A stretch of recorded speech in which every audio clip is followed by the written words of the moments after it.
The reviews are in, and we're going to tell you what they are. He's Todd Vandenberg, and who am I this week? Garrett Cole, because I'm looking at one of his baseball cards. It's on my desk.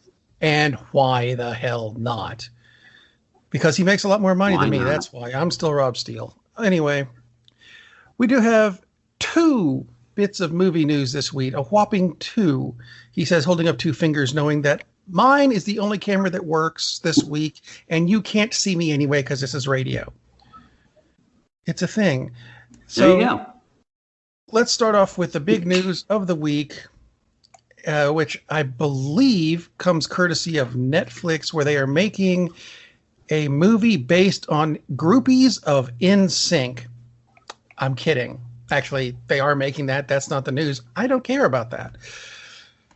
The news I've got is actually worse, as a second wave of COVID-19 is sweeping across Europe, and that is shutting down movie theaters. Just massively shutting them down.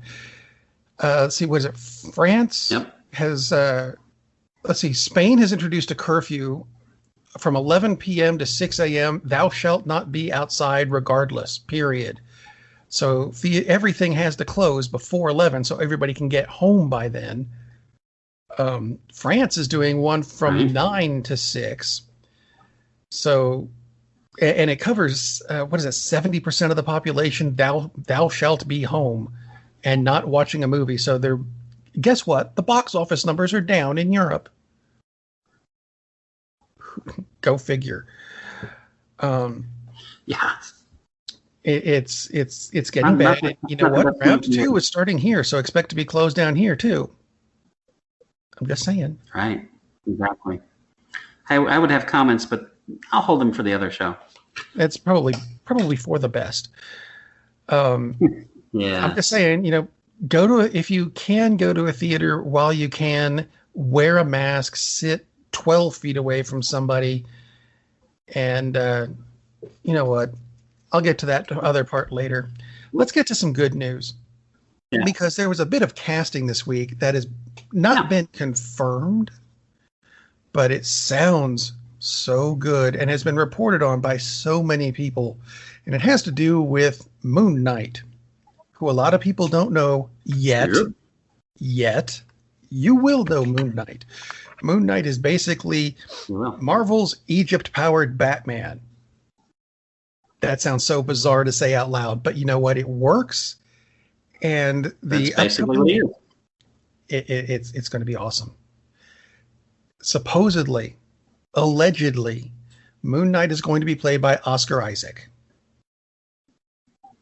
And if you even remotely know the books, you know that if you're going to have a dream casting, I think that's it. And I think a lot of people didn't pick Oscar Isaac to play Moon Knight because we thought, that's too good. We can't have that. And then we might actually get it. So, wow. Now, I'm going to beg to differ. I'm going to beg to differ a little bit. It's not my dream casting. I will say, totally happy with it. He's a much better actor. I mean, if all you've seen him is Star Wars, do not judge him on Star Wars. And he's okay in those movies, but he doesn't really have anything. Don't judge him on Apocalypse either. Yeah. Please don't, because that is a real train wreck. But I mean, he is a really, really good actor. Yeah. And this is a very complex character, and he totally will pull it off. I was honest. I was still hoping, though, for Keanu Reeves or Joaquin Phoenix. But those would be my dream parts, and really Joaquin Phoenix more. But totally on board with Oscar Isaacs. One of the things is there's some backlash about it, where some people are upset because the character Mark Spector is Jewish. Oscar Isaac isn't. And my comment is, okay, Oscar Isaac is also not possessed of an Egyptian deity and doesn't have 4 personalities. So what's really important here? I'm trying to shut the hell up with this BS. When I look at actors and actresses, I don't ask what their religion is. I don't know what their religion is. I don't care what their religion is. You know, it's a fantasy. It's a freaking fantasy. You're really going to bitch that the actor's not Jewish when he's playing someone who's possessed by an Egyptian god. My God, open up your freaking brain. Holy crap. I didn't hear you guys bitching that Black Widow was played by a Jewish actress. I mean, Black Widow is not Jewish. Scarlett Johansson is. So what's the problem there? You should pick at that. That's the issue. You know, exactly. So shut up with this crap. You know, I totally get it to some extent. Speaking of Scarlett Johansson, not really the smartest move to have her playing the title role when it's a Japanese character, when you totally whitewashed the thing in one of Rob's favorite. That is one of my favorite animes. Don't take that away from me, damn it. But they did.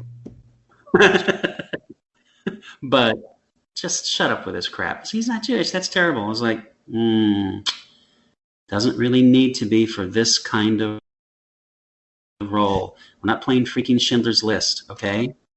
Shut up. You know something? I was trying to think of a segue to get into the movies, and I think I just got it, and it is the worst segue I've ever done. Woo! One of the defining traits that we usually associate with Judaism is the rather prolific or profound nose. Now, the main character in the first movie I'm going to talk about couldn't have been Jewish because he didn't have a nose. See, that's the worst segue I've ever done. That's pretty horrific. Thank you. Well, it's a horror movie, which is so it fits. It fits. It fits. And a lot of people know the character already just from that, I think. Well, yeah, I would think so, considering we talked about it in pre-pro. Hi, Ted. See, I get to do it this week, so there. Going back almost 100 years for this movie. It is 95 years old. The original Phantom of the Opera. Now, I'm going to explain why I went back for this. And it has nothing to do with Halloween, because we're still in that season. I know it was a couple days ago. Don't worry about that. The reason, and this is so stupid, and I should have known this, I have seen pictures of the Phantom from that movie all my life because they've existed. I just knew it was a character called the Phantom. I did not put it together with Phantom of the Opera, which in my head was always associated with that damn musical. It wasn't until this past week that I saw something that put the two of them together, and I went, oh my God, that's what that is? And it's not only is it not the musical version, it's a silent film because it's from 1925. Yep. Now, by silent film, there's no dialogue, but there's lots of piano. And I'm going to get to something on that in a minute. I just didn't realize that Phantom was from the Phantom of the Opera. So let's talk about that for those of you who don't know it very well. Like I didn't. There's a deformed guy. He has no nose, but wears a mask, who was locked away a long time ago with no explanation given in this movie. But he escaped and now haunts actually, it's not an opera house. It's a ballet house. So it should be Phantom of the Ballet, even though they're doing operas there. You know what? Whatever. That's a minor plot thing. Anyway, he's haunting the opera house, and he falls for I've forgotten the technical term. It's the backup diva. Right. Do you know what I'm talking? Understudy. There's we go. I knew there was a term. Understudy. Backup diva sounds wrong. Understudy. There we go. The beautiful Christine. Yes. So what he does to get to the understudy, Christine, is he threatens the main diva with letters that says, "Oh, bad things will happen to you if you perform." So she doesn't. And Christine gets to play in the opera, and oh, that's wonderful. And he's never met her. He talks to her through a wall and has coached her the whole time. And he tells her, "Oh, you must now that you've sung in the opera, I have fulfilled my part of our friendship, because there's a contract apparently, and now you must leave everything for me, including your fiance, who, was he a cop? I could never really tell because it was a silent film and in black and white and kind of grainy. Anyway, she leaves him, runs off with Eric the Phantom, and eventually, gets his mask off, and we get the reveal of the Phantom looking at the camera with this big, creepy-looking face. It's creepy today, but so especially back in 1925, had to be absolutely horrific. Yes. Played by Lon Chaney, because how can it not be? But so he gets her and locks her away in the sewer, but she escapes and comes back, and there's plot. But he wanted to get the girl. He didn't get the girl. There's the cop who gets his friends, and there's the people in the theater.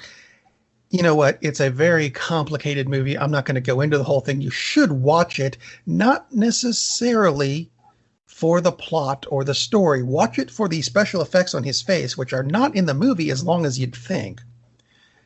And also for the incredibly elaborate sets that they have in this film. The dressing room. Oh, it's a dressing room. How elaborate can you be with that? But there's like a ballroom that, oh my God, has to be enormous.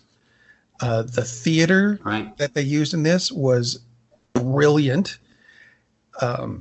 There's a scene where he puts Christine on a horse and walks her down this massive rampway into the sewers, because what sewers don't have rampways?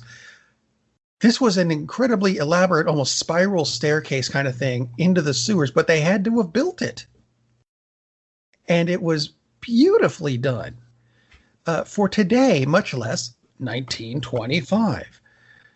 I think my main problem with this is it's not so much the piano that's making up for the silent movie. It's that the piano in places didn't make sense. By which I mean there's parts where the Phantom starts playing an organ. And I was thinking in my head, even back then, they should be able to make the piano mirror what he's playing on the organ. And they don't. And I didn't get why they didn't do that. Maybe they just didn't think of it because movies were new. I don't know. But even with Halloween being over, you know what? You can wait till next year if you want to. But I can tell you right now, it's available on a streaming service called Tubi. Or Tubby, I'm not sure which, Tubi. Look it up. It's free. And you can watch Phantom of the Opera from 1925 without having to worry about getting any of those stupid songs stuck in your head. Which is a good thing. Because the musical version... Which is a very good thing. I did not like the musical version. And this has been redone a lot of times, not as a musical version, but as a horror film, and it gives a little more context to the background. And in the original, he's born messed up, and he actually is like an architect who's helped design all the catacombs underneath the opera house. So that's why he's all these weird hidden passageways, because he built them. It's an odd movie because it's not what we normally would think of as a horror movie, because it's more of kind of a suspense romance thing for most of it. Until you get the big unmasked, and it's like, oh my God. It's funny because I actually showed one of my kids, not my children, but kids that I work with, and I showed him the clip because we had a little break and showed, hey, have you ever seen this? No. And so he watched it and goes, wow, man, that's really creepy. It's like, yeah, that's 95 years ago. So it still has that power because it is one of the iconic horror images, is the Phantom of the Opera face, which is... I did not realize it was... One of the things that's cool about one thing. No one ever told me it was of the opera. They just said, ooh, it's the Phantom. Well, that's usually what they say, the Phantom, right. And Lon Chaney actually created the makeup. I mean, he's a really good actor. Also, basically did all of his makeup, all of his effects, which is helpful because I'm actually reviewing another Lon Chaney film.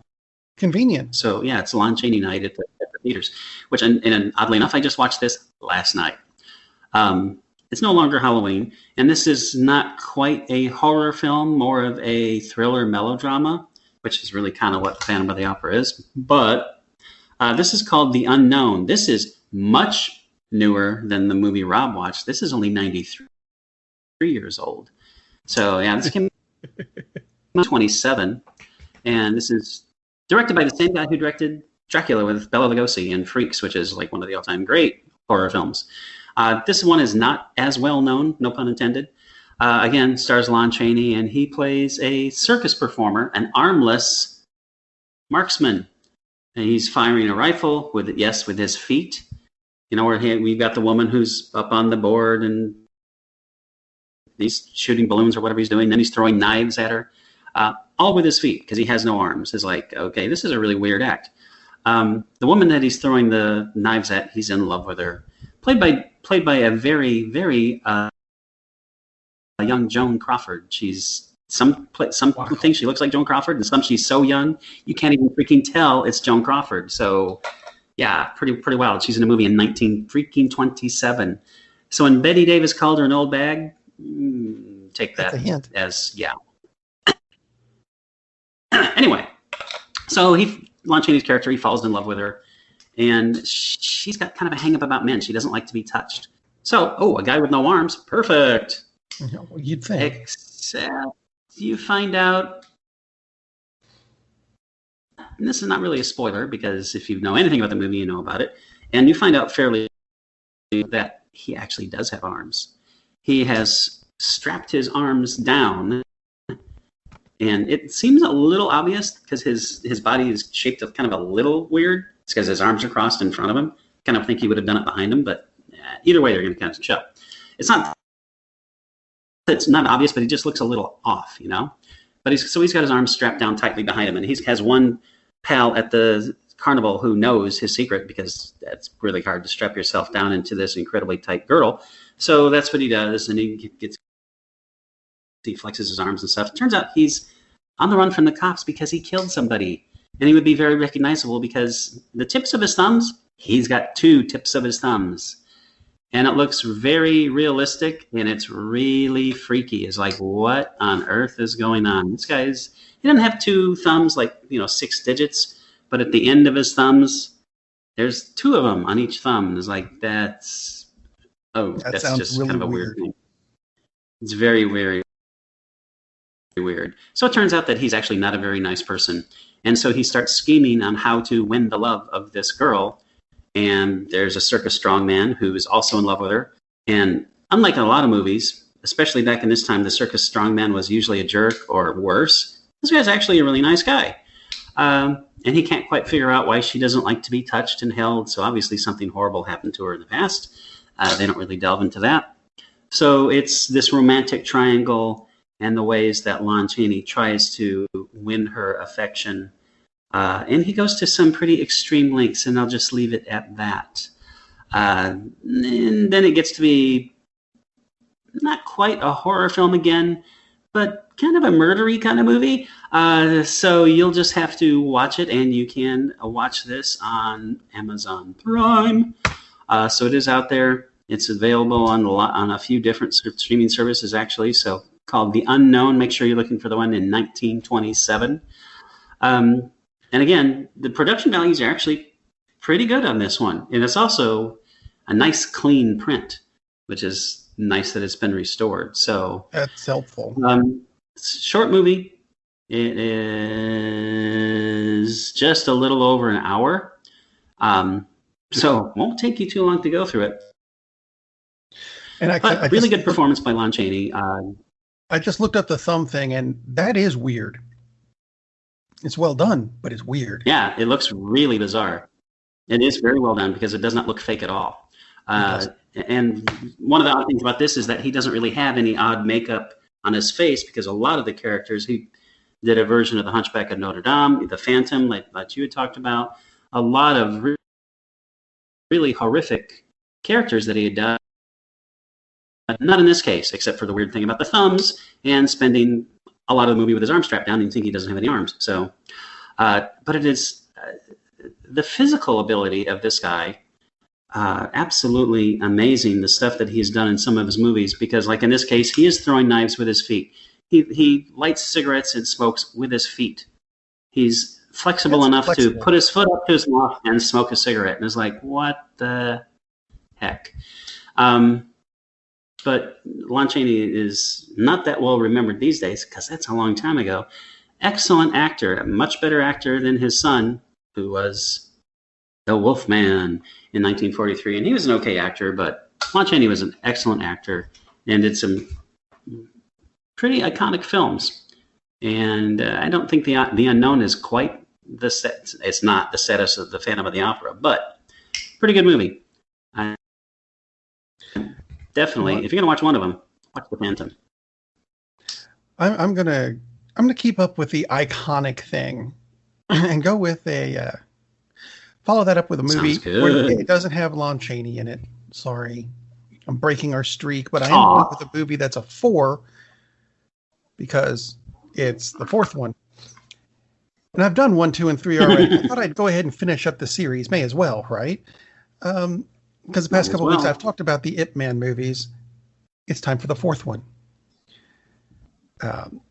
If you don't remember, Ip Man is the guy who trained Bruce Lee. These are not strictly biography films, but they're loosely based on what actually happened to this guy, whose name actually is Ip Man. We pick up where our last story left off. His wife has just died. At the beginning of this film, he's actually diagnosed with cancer, which sucks.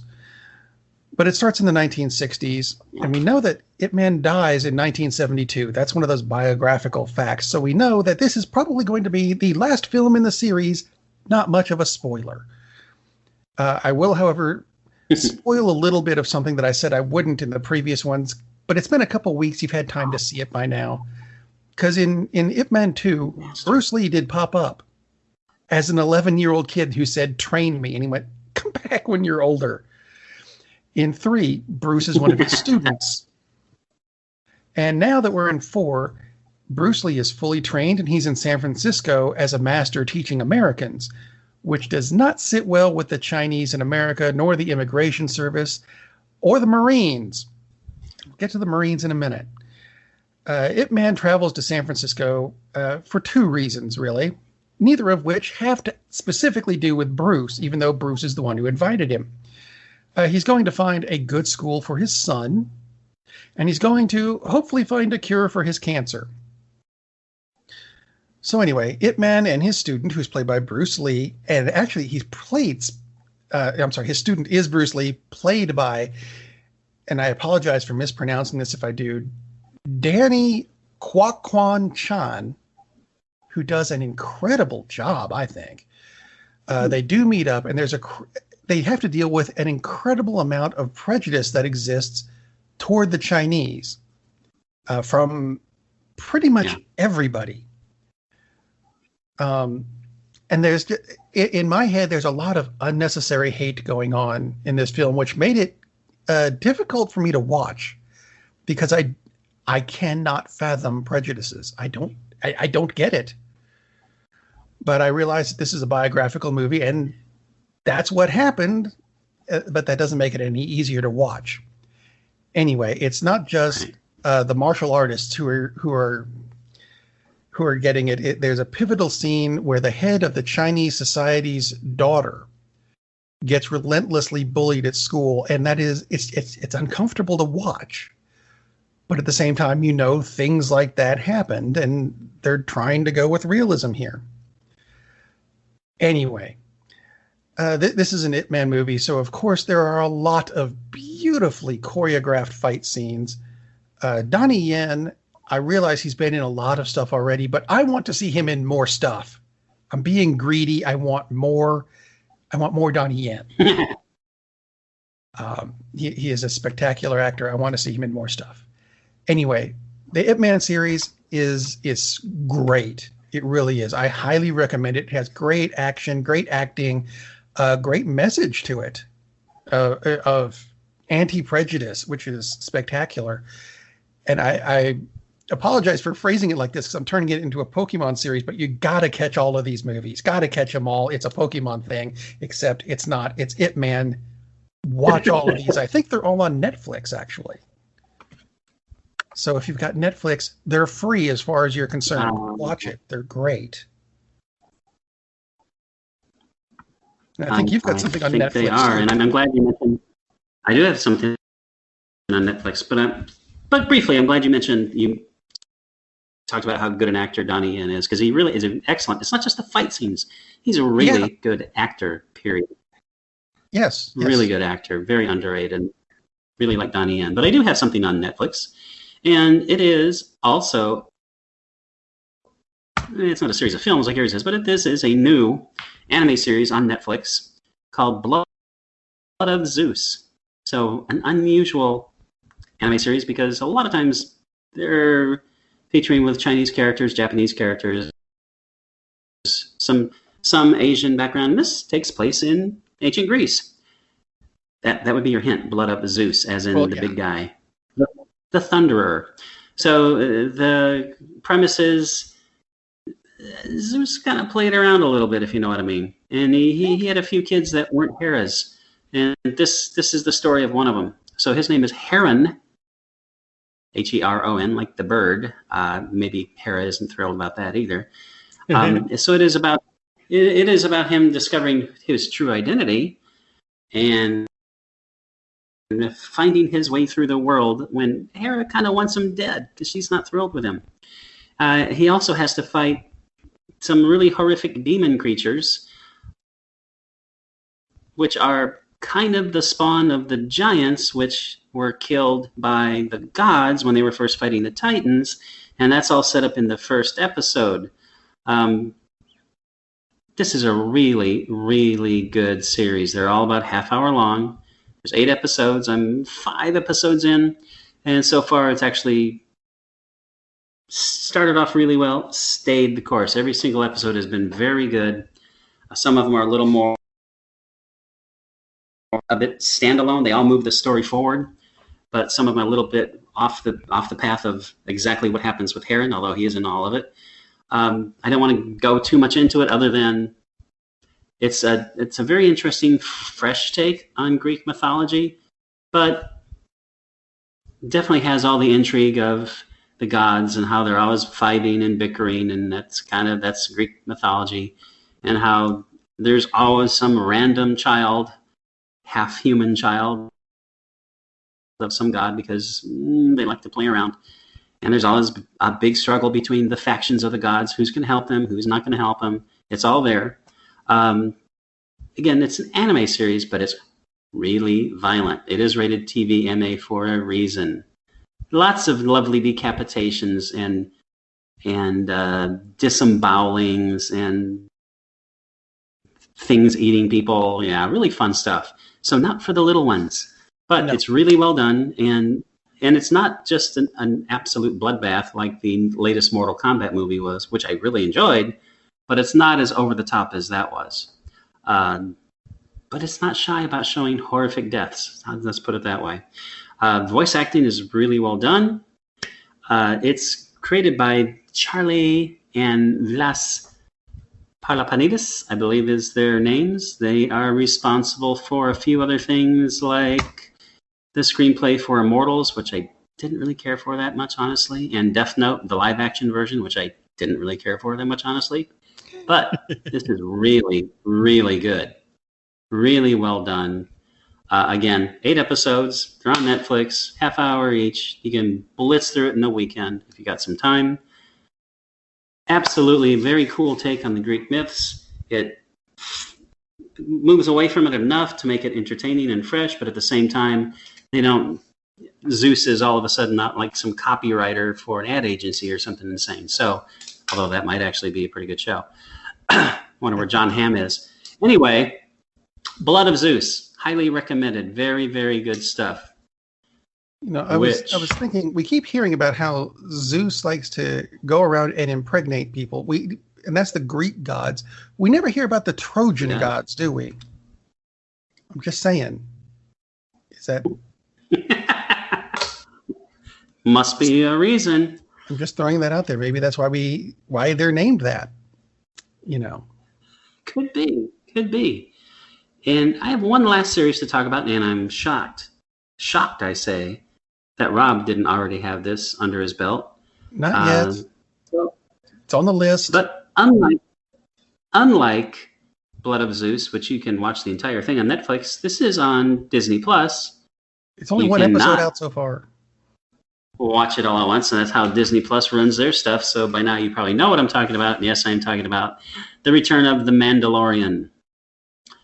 So it's called Chapter 9. So it's the first episode of the second season.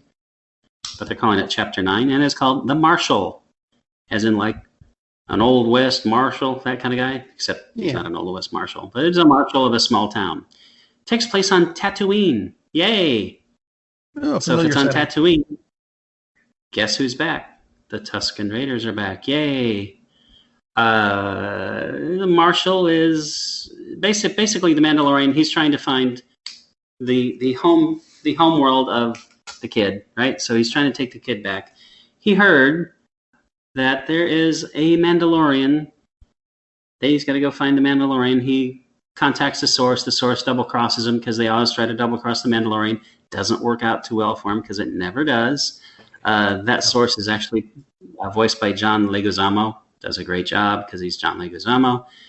But he finds out he has to go to Tatooine. That's where he can find the other Mandalorian. And it's not quite who he thought it was going to be.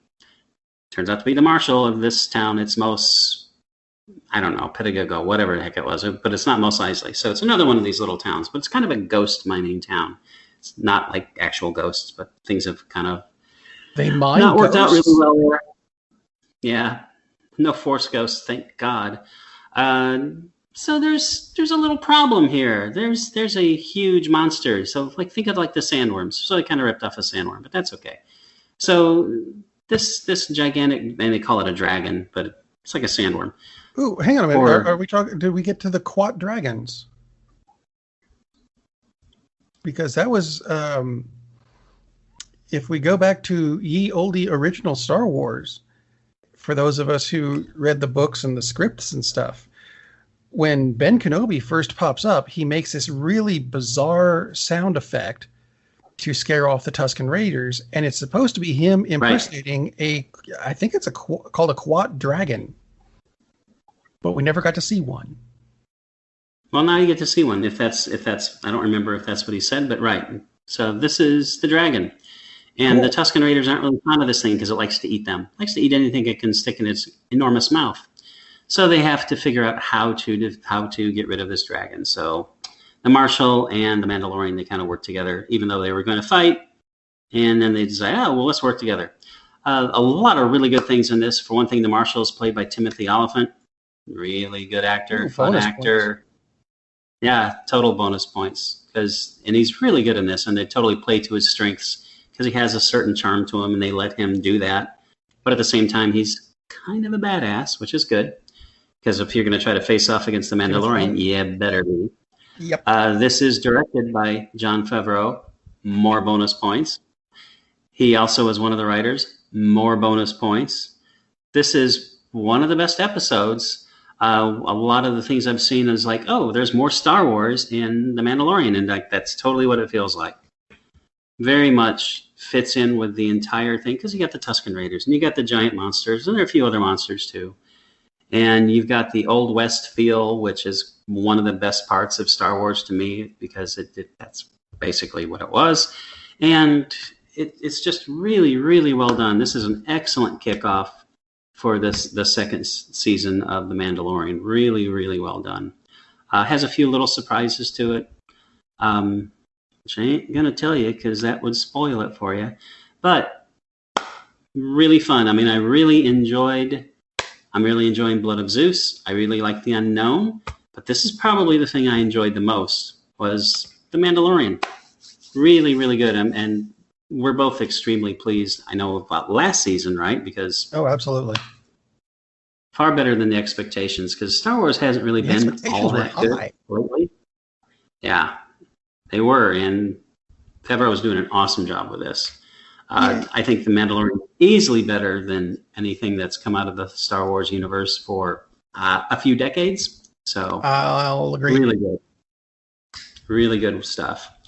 So if you don't have Disney Plus yet, honestly, The Mandalorian might be a reason to jump on in, like a lot of people did last year.